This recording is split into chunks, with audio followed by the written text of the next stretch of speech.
This is a response to many of the flat earth material that's been released lately. And man, we gotta look at some stuff because there's been some compelling arguments to how Earth is not a ball. And they're hard to be refuted. I mean, Horizon always rising to eye level. Uh, Another one is you can see the same star signs all the way through the year, all the way around the sun. Uh, these are arguments that are hard to be refuted, but most of all, in this thing, we got a couple of people that released videos, and to name a couple of them, Mark Sargent and Eric Dubay and Matt Boyland, and these three, and there's a couple more that are trying to explain and prove that how the Earth is not a ball. And mainly is that Mark Sargent, let's start there, he goes into a lot of interesting stuff with this documentary Clues. Yet he gets stuck on the game level. He gets completely into virtual reality and he buys into that type of reality, and that's it. He doesn't progress further. He points to movies like Dark City and what's another called, another movie as well, and not great movies to reference to. And he mentions The Signal as well, which is a movie that is a little more up to date, let's put it like that, but not great to reference to those type of things when we're talking about Earth and things that people can relate to directly as actual reality. And um, so Mark Sargent also goes into how the world would be better if we all knew it was flat and all that. In my opinion, completely in fantasyland and holographic universe type of thing, and without much to back that up, and basically making all that information about how it's not a ball uh, a bit redundant, and makes his opinion about how the universe is and what everything is more important than uh, showing people commonsensically how it's not a ball, just to get their minds going, and in the sense that they're starting to use their own senses and stuff to figure out how it's not a ball. Now, Eric Dubay has been sticking more to the sciencey part, in my opinion. He has brought out interviews and video that really goes into the, the material, the proof how it's not a ball, and which is also interesting. But then again, the discussion becomes like how people are gonna ask everybody how to prove that the Earth is flat, and instead of going the other way around and saying like look how it's not a ball, prove it's a ball, because the problem that's really being described well, I think, by Matt Boylan is that it's a perception problem, and that perception problem is something that's much more prevalent, is much more interesting to look at, because everything we know is through a couple of telescopes that are owned by the Vatican, and nobody can look there or see stuff there, and it's through a delayed yeah, it's really stupid. It's like it takes some time for an image to build up, and then they have some kind of image, and the images that are coming out are nothing more than amazing. I mean, nothing that you would see yourself up in the night sky, and it it raises some questions. But what really raises questions is the NASA photos and everything that we have on Earth as a ball, and that is very little. And if you look into it, everything is composite images and could have been taken by planes that stitch together an image that's the shape of a perfect sphere or a perfect circle, because the clouds aren't morphing on the images that are rotating of a rotating Earth, so we can't really say we have pictures of a rotating Earth. We just have pictures of a flat disk with some continents on there and some cloud that's through some CGI effects are shown to rotate, and that's just laughable that we have been bought into that for so long, and that's something that's the main source and the main reason why we think it's a ball.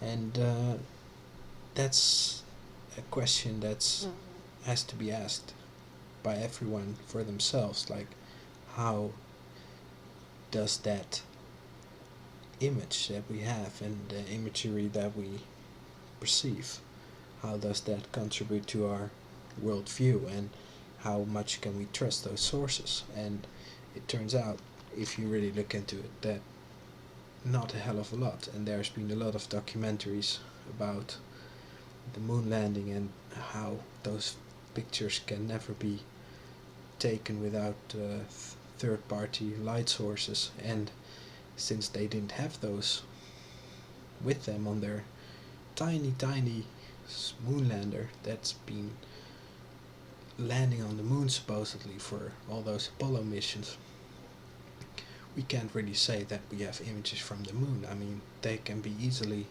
refuted as fake, and that brings a couple of problems with our perception, because everything we've perceived up until so far has been with great contribution of NASA, which gives you stuff that's not really that can be easily shown, that are composites, and it's admitted that those are composites, that those are not real. So now we come to a point where we gotta look at what this is, you know, and what is this Earth, and how does it work? And that's where I think everyone, if you talk about it, anyone is in speculation about this, and whether they say this or not, whether they say there's more land, or it's an infinite plane, or not, or whether they say there's a dome, it doesn't really explain much to what this is. And one of my own theories is that something is up with the stars, how they revolve around us, like a clock, you know, the star signs and the Polaris star, and it just turns above us like a clock. And it might be that these stars are magnetic anchor points to our experience, to which we return and live out this life with these archetypes around us every time it's the same thing. So we basically live out lives that are in a sort of magnetic grid, and in that magnetic grid we perceive and experience, and it's something unique that I believe is created here, like it's a type of machine that can generate an infinite amount of lives and make you experience that. And you know, what is interesting is that a lot of what we believe is comes from materialism, because we believe there's a space which something in that space has to have been exploded in order to create all this stuff that's in this space. But if you turn it around, if you have like a sound like wave that is like a cell that pushes out like a watery substance is always connected and pushes out this wave and multiplies and gets lost into itself in this multiplications and stuff, you get a very different picture, because there is then no space to be considered. It's something that occurs on the basis of a sound or wave type of energy that is not defined as a particle or as something that you can put in a space that explodes or do anything like that. So there's something interesting there as well with the way we have been indoctrinated with the belief uh, in particles, basically, and that determines your worldview of how everything exists. So everything that exists that we know of, how matter exists, I cannot tell you. I mean, I have some ideas of how matter can exist, but what we can observe is that it's about duality. It's about two poles, just like a magnet. You can divide a magnet up an infinite amount of times, and there's two poles, not a north and a south pole, just two poles, an attracting pole and a pole that doesn't do anything. There's just two poles, and that type of thing is what is responsible for, in part, for matter as it exists, because it creates space, it creates friction, it creates everything that we know of as temperature and movement, and everything that has space to it can become something. Otherwise it would just be a solid block of mass and it wouldn't be anything, and it's not possible.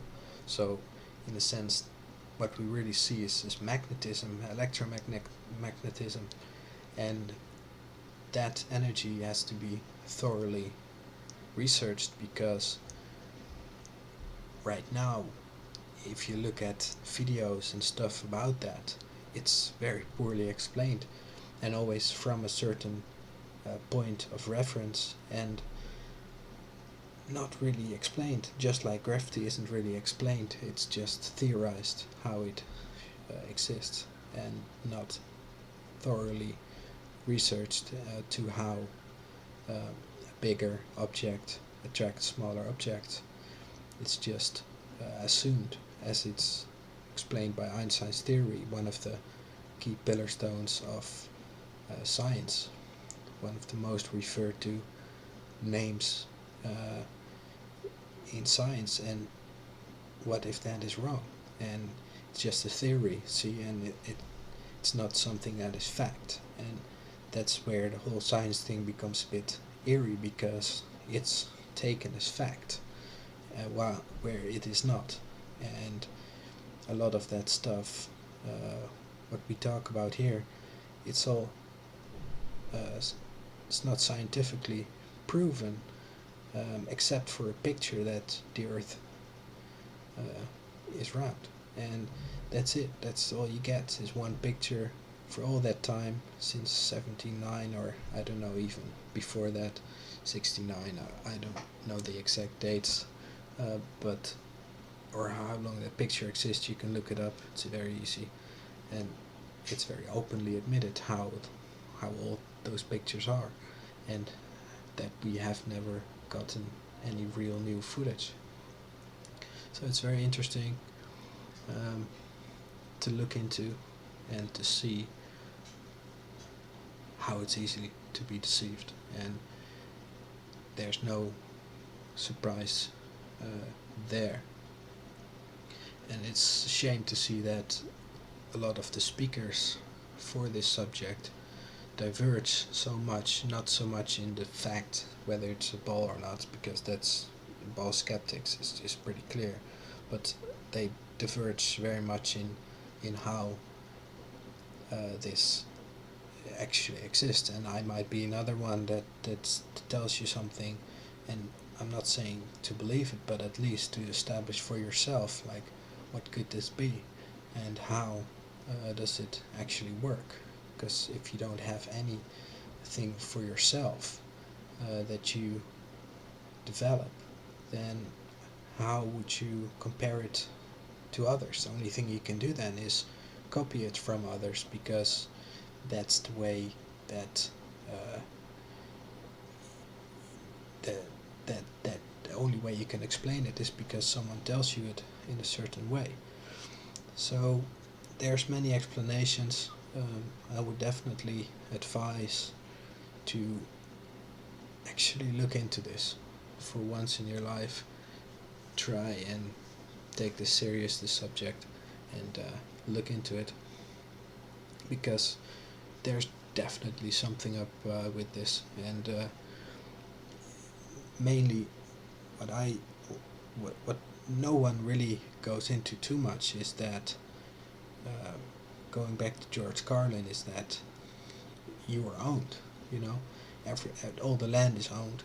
Everything is owned that you sleep on, that you possess, is owned or is taxed or is in some way uh, taken away from you. And in no way at this moment in time do we have free human beings, because that's the only thing that it's about. It's about freedom, and we don't have freedom at this point in time at all. And if you believe that you are free, truly free, then you haven't really looked at all at anything uh, in this life and how it works. And sorry to bring it to you, but that's just not the case. And if you also look at, for, I didn't want to bring religion into it, but for example, Jesus, I mean, if anything is true, I mean, say it is true, there is some revolutionary that revolted against the establishment and had all these teachings and so on. He didn't invent Christianity, or he didn't come up with Christianity. People did, and he was just one person that has formed that where other people formed a religion around. So we also have to look at what is religion, and how much is true of that, and how much is skewed, altered into the favor of this group of ruling elite, because that's what it is. It's a group of ruling people that don't want to give their power away.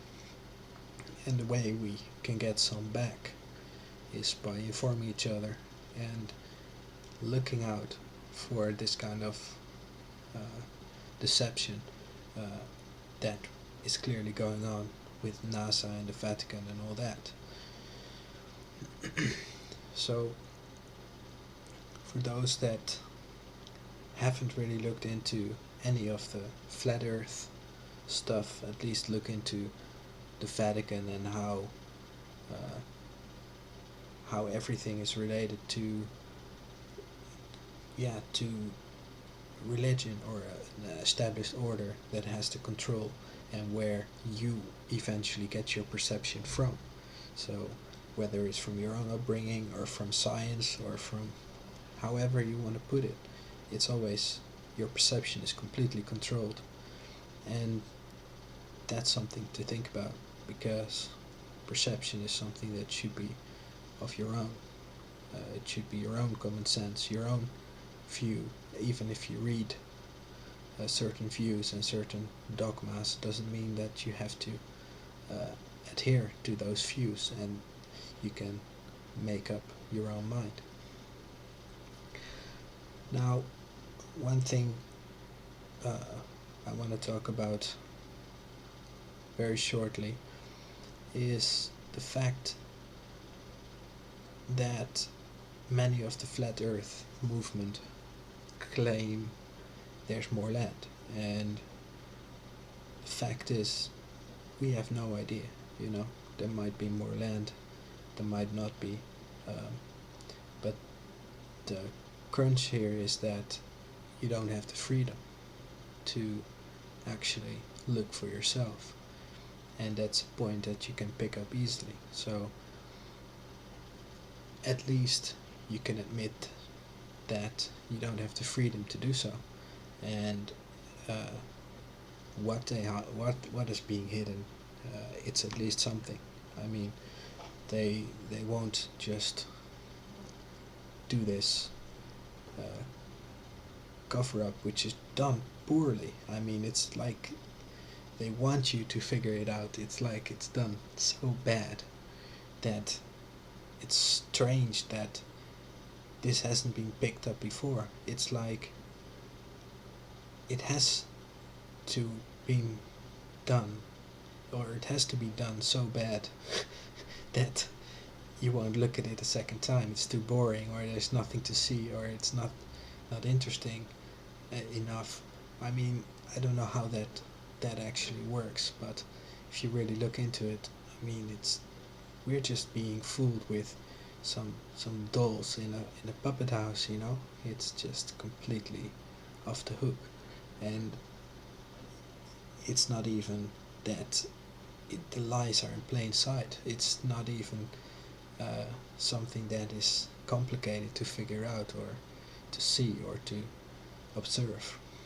And for many that try to get our heads around this, get your head around this, everything that you've learned and that you've established as fact, how much of that is actually real fact and how much of that is theoretical science. Just to name a few: evolution is theoretical science, gravity is theory, theoretical science, so belief, and what else? We could say that the Earth as a ball is theoretical science, because the only thing we have is a composite image, not a one-shot image, which should have been taken a long time from now. I mean, there's no excuse for that. So all these things are theoretical, and a lot of the data that's been found, that actually archaeologists find, like skeletons and even human skeletons that are found in the same layer as dinosaurs, and there's all kinds of information out there that is just incoherent. And it seems that this picture of we having been evolved around out of this primordial soup, basically, randomly on a planet with perfect conditions, um, it's just a bit too good to be true. And the other side is, I'm not a devout Christian or anything like that. The other flip side is that if we are some special creation from our predecessors that have created this, and this is still going on, it's more believable, in the sense that because this is it's such a perfect picture, it's such a perfect design, that you wouldn't really assign this to random action. And that is definitely something that more people should look into as well. If you're an atheist or just completely in the boat with science, how can you really sit there and say, like, yeah, this is completely random, and because it's so big and there's a chance that this will happen so and so often, and so there's more life out there. That's then the definite conclusion. It's interesting how that goes, huh? You have this science that goes to to alien life. So what if there is no alien life? What if we are the alien life that we're trying to discover? I mean, isn't that exactly where we are? Isn't that interesting on itself? Like how science always goes to a point where there's life somewhere out there, where if you turn it around, it takes it away from researching actually the life that's here, because what science does is it gives you all the answers, and there it is, done, explained. You don't have to look any further. Don't look at what this all is. This is not interesting anymore. We're gonna look for life out there through these telescopes that are all owned by the Vatican, and no real major telescopes that have that capacity are owned by any third party or free uh, establishment. So that's definitely interesting to look at, and definitely important to this type of argument as well. And how every country in is working with this project together. It's also interesting. It shows how much of our politics and our divisions are actually made up and just made to create a dynamic, just to create economies and create things to control. And I wonder if we can create a movement strong enough that will fight for that freedom again, not freedom in Braveheart, but freedom of your mind, freedom of that you actually defend your own mind and start looking at things yourself and not rely on your perception uh, to be of something else. And then what you get into is that there aren't many things that you uh, know, actually know. Uh, but when you start using your senses and you start looking yourself, you can confirm quite a bit about nature. And as I said, I think we should look at human life. Like, there's a couple of scientists that have brought out interesting documentaries about the human body and the cell, the living cell. And I think that's very interesting because the cell is like a coded package that can manifest into something, and that in itself is tremendously interesting. And it's made into a very boring, dull science where we have explained everything, how DNA and how RNA works, and how the body creates these different uh, things from DNA and through RNA, and makes them, replicates them. It's all fine and all, but how can we explain the bigger picture according to a human body? Because that's tremendously interesting topic to see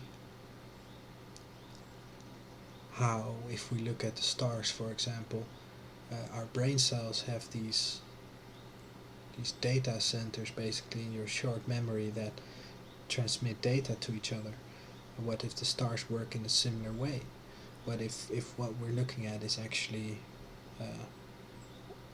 electromagnetically a grid that is exactly how we map our brains ourselves and make these connections and have these data messengers, which are rays of light or whatever is traveling between stars, is actually interacting in that similar way, and that awareness comes from that point where we are aware from. And because you cannot simply have awareness from something, of anything, if you not have a point of reference to what you are aware of, if you know what I'm saying. So there must be an anchor point into which you can hook into, to from which you are aware, which might be your previous memories and all that, so that you can access that to a limited degree, so that you have a progression in time, and that we actually progress through time, through these different, through this magnetic grid, and that way we are progressing towards something. So it has a beginning and it has an end. And it's interesting how everything revolves around this center point. Maybe that reflects our own center point as well, where we have a center point from which we can see everything. Uh, and everything, I mean a bigger picture of how we fit together as a human race, as a living species. Because very little is known about this, exactly how, for example, you couldn't be walking around on this earth with these planes, with these cars, with all this going on, without being quantumly aware of what's around you. See what I mean?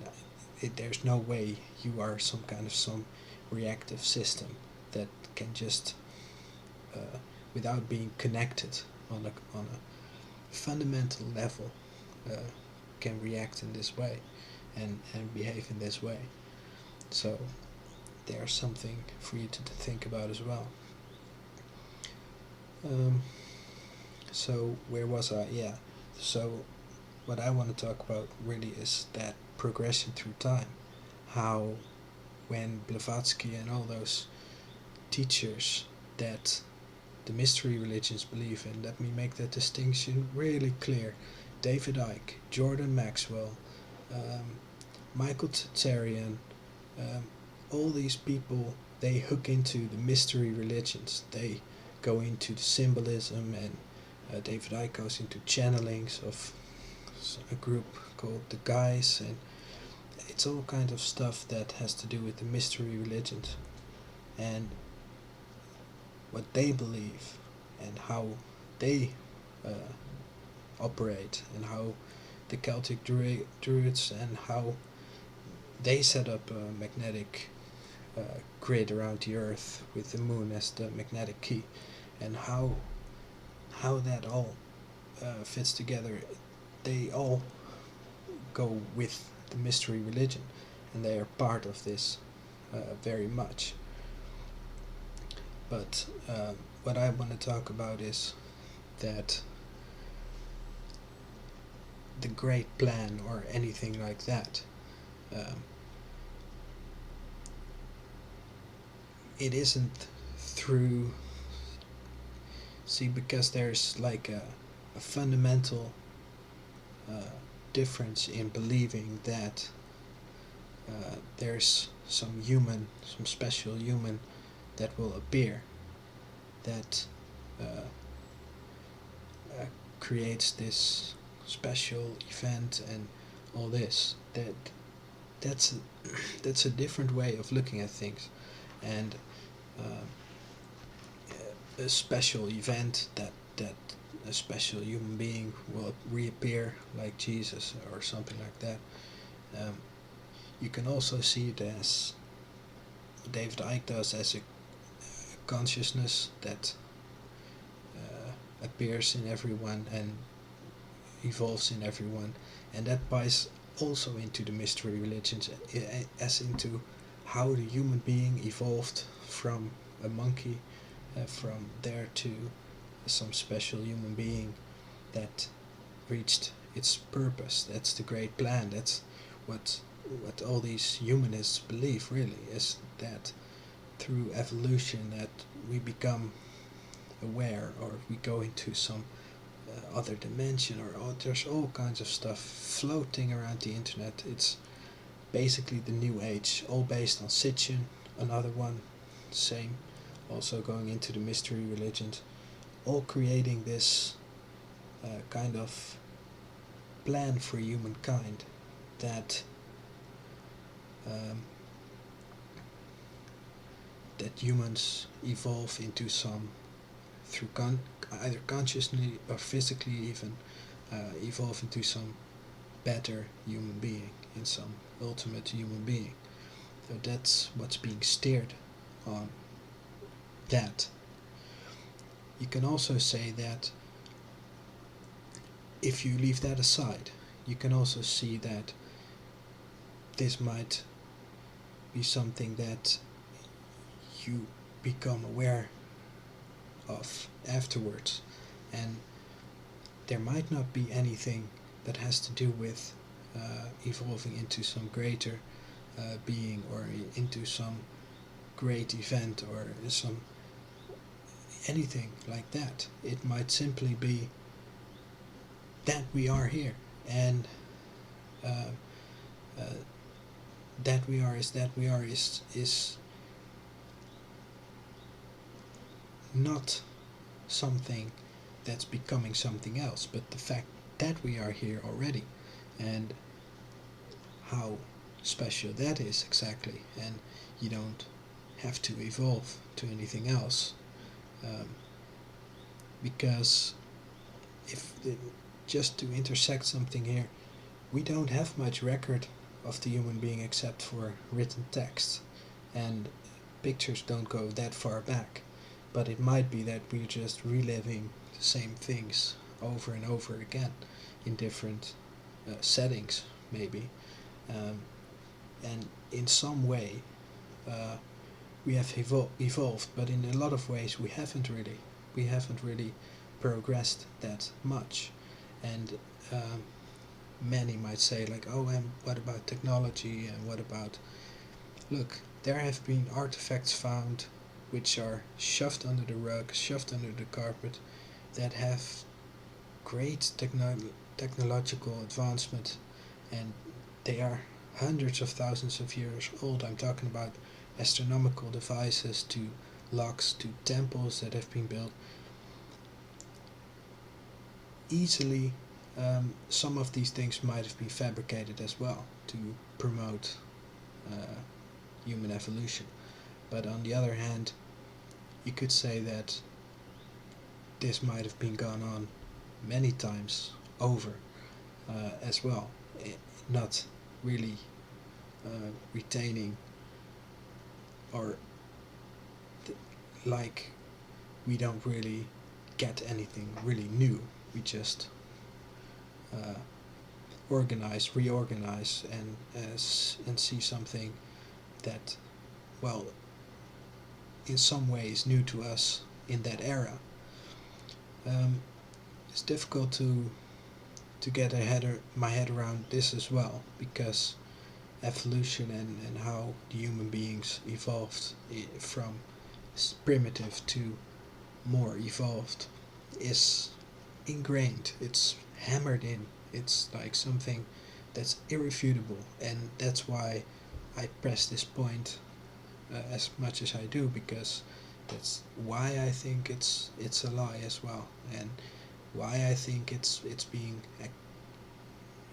purposely designed that way, so that we keep thinking in that particular way.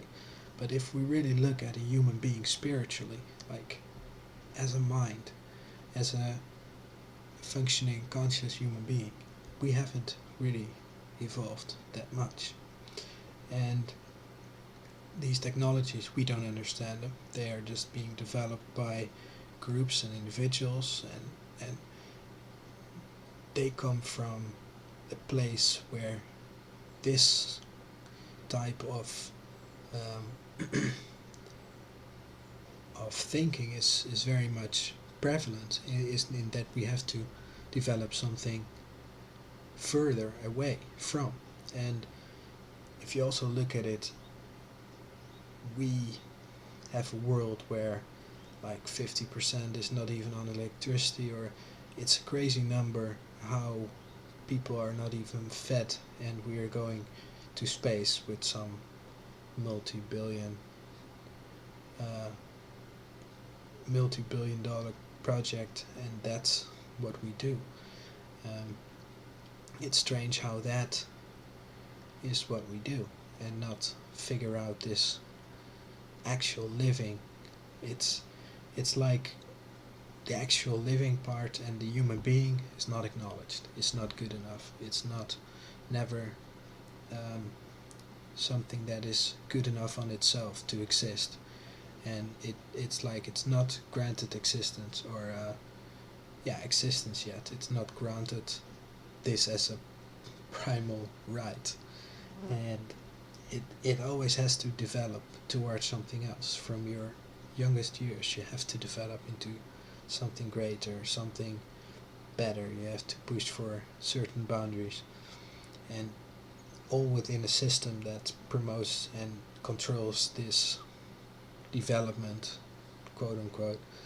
Um, so your perception and your development and everything that you do to become something else, something greater, is all exactly controlled. So it's never a true improvement unless you do practical skills where you actually do stuff and you have the practical experience. And even then, often your perceptions will override what you commonsensically experience. For example, plane like pilots overlooking the fact that they don't see a curvature and just seeing that curvature as like because they believe it's a ball. You see, so that's the way it works. You get into a perception mode where you don't actually see yourself, but you see through a lens made out of uh, the established information that you have embedded in your own subconscious, and that's what you're looking through. Now, for the part where human beings are looked at, a free world, what does that look like, you know? And how much is that, how much value do you attach to some special person coming to save the day? That's in the end what it comes down to, because what it really boils down to is that you yourself are owned and by a group of people. So it's all a people problem here. There's no special person that can change that for you. And if we're already so far in this that it's hard to look back at this objectively and say, okay, this is what I gotta do to get out of this, because at this point there's no easy way to just get out of this. But you can become aware of at least your perception, and I think that's the key, is perception, because perception is that which has been manipulated all this time. I mean, history, topics like history, specifically evolution, and I mean everything that you've learned in school, every topic there is manipulated through time by the victors. I mean, or sometimes we have a victor and it might be completely the other way around, you know. We have never ever have an objective view of history, and it will never be that way either. So where we are going is this grand plan, and eventually a world order and all that, because that's human evolution. That's a great plan. And what I look at is, look at how much we can do without an establishment of order. How much you are willing to do stuff for your surroundings. It's quite amazing. And that is something that people tend to overlook. Look at how much we are capable of without authority. Put people in a group and see how much they can do. Yeah, maybe a lot less these days because they've been spoiled with just cheap entertainment. And but still, also those people that have forgotten, uh, they have many skills and they can practically figure out what to do for themselves. That is something that is not even an issue. And if we would stop this stupid quest towards some special goal, then we would start to realize ourselves. I mean, people would actually start, for example, do the real artisan jobs again, making stuff, doing stuff, not just to reach some goal or to be something special, but just for themselves. So that is something very crucial in the human being that is never addressed. That we are um, actually how we are. There doesn't have anything. There's no change needed. We don't need to do anything special to spiritually evolve. We just gotta stop this stupid quest to become something else and start looking at the practicality of what it means to live and not be attached to a specific perception that you have to become someone else, because that is what we do constantly. Is we keep on pushing for a specific goal or someone to become. Alright, that's it for now, for being quite lengthy. So I'll stop it here. I'm not leaving any comments on, I mean, as soon as there's flat earth or anything like that involved, people usually just cut off or they do whatever. So I'm not interested in that. Just for some people to think about and to look at. Thanks for listening, if you have been listening all this time, and maybe till next time.